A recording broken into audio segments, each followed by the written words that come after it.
Il faut continuer militairement à aider l'Ukraine. Ça, c'est évidemment ce que vous martelez à longueur d'interview.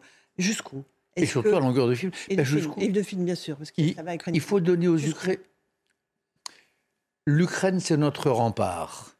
Euh, les frontières de nos défenses, la ligne de notre défense nationale, nous Français, nous Allemands, nous Belges, c'est le Donbass. Hein.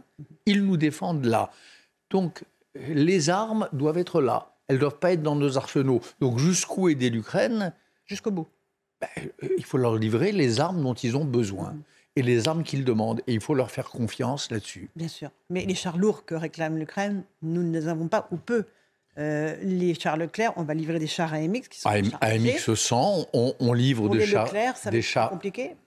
ben oui, on livre ce qu'on a, ce qu'on peut, au rythme que l'on peut. Mais les AMX 100, les Léopards, très bientôt les Abrams, il faut les livrer.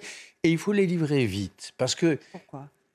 Pourquoi? Parce que chaque jour de guerre qui continue est un jour d'horreur. Moi, j'ai vécu cela. J'ai passé un an à sillonner ce pays, à sillonner ces lignes de front sur le terrain, dans la boue et dans les tranchées. Donc je sais ce que ça veut dire. Chaque jour, chaque nuit de guerre, c'est des souffrances supplémentaires. Donc il faut que ça s'arrête vite. Et pour que ça s'arrête vite, il faut que Poutine comprenne que c'est fini. Et pour que Poutine comprenne que c'est fini, il faut qu'il ait en face de lui une force, la force ukrainienne, qui le tienne en respect, dont ils comprennent qu'elle va le battre.